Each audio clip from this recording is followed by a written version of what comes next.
Christmas उत्सव आणि नववर्षाच्या स्वागताच्या पार्श्वभूमीवर रिलायन्स उद्योग समूहाचे प्रमुख उद्योगपती अनंत अंबानी यांनी आज साईनगरी शिर्डीत साईबाबांच्या धूपारतीला हजेरी लावत दर्शनासाठी उपस्थिती लावली।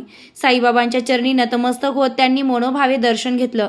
अनंत अंबानी यांच्या शिर्डी दौऱ्यानिमित्त श्री साईबाबा संस्थान ट्रस्टच्या वतीने मुख्य कार्यकारी अधिकारी गोरक्ष गाडीलकर यांनी त्यांचं स्वागत केलंय। यावेळी साई संस्थानच्या वतीने त्यांचा शाल आणि साईबाबांची प्रतिमा देऊन सन्मान करण्यात आला। या भेटी दरम्यान रिलायन्स उद्योग समूहाकडून श्री साईबाबा संस्थानला 5 कोटी रुपयांच्या दानाचा धनादेश उद्योगपती अनंत अंबानी यांच्या हस्ते साई संस्थानकडे सुपूर्द करण्यात आला। या दानामुळे साई संस्थानच्या विविध सेवा, भाविकांसाठी सुविधा तसेच सामाजिक उपक्रमांना मोठे बळ मिळणार आहे। दरम्यान साईबाबांच्या धूपारतीला देखील अनंत अंबानी यांनी उपस्थिती लावली। साई मंदिर परिसरात दर्शनासाठी आलेल्या भाविकांमध्ये अनंत अंबानी यांच्या उपस्थितीमुळे विशेष उत्साहाचं वातावरण पाहायला मिळालं। अनंत अंबानी यांच्या दौऱ्याच्या पार्श्वभूमीवर सुरक्षेच्या दृष्टीने पोलीस प्रशासनाकडून कडेकोट बंदोबस्त तैनात करण्यात आला होता। मंदिर परिसर, दर्शन रांग, प्रवेशद्वार तसेच प्रमुख मार्गांवर अतिरिक्त पोलीस फौजफाटा आणि वरिष्ठ अधिकाऱ्यांचे लक्ष होते। दर्शन आणि कार्यक्रम शांततेत पार पडावा यासाठी सर्व यंत्रणा सतर्क होत्या।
नाताळच्या सुट्ट्या सुरू झालेल्या आहेत आणि मोठ्या प्रमाणावर साई भक्त जे ते बाबांच्या दर्शनासाठी येत आहेत। आज उद्योगपती अनंत अंबानी यांनी बाबांचं दर्शन घेतलेलं आहे। संध्याकाळी त्यांनी धूप आरती केलेली आहे आणि साईबाबा संस्थानला जे आहेत विविध उपक्रमासाठी त्यांनी 5 कोटीचं डोनेशन दिलेलं आहे।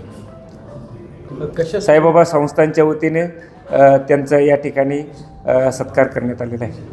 कशा स्वरूपात हे डोनेशन दिलं आहे? नाही, त्यांनी 5 कोटीचा जो आहे तो डिमांड ड्राफ्ट जो आहे तो साईबाबा संस्थानला दिलेला आहे। त्यांच्यासोबत साईबाबा संस्थानच्या विविध उपक्रमाच्या संदर्भाने सुद्धा चर्चा झाली।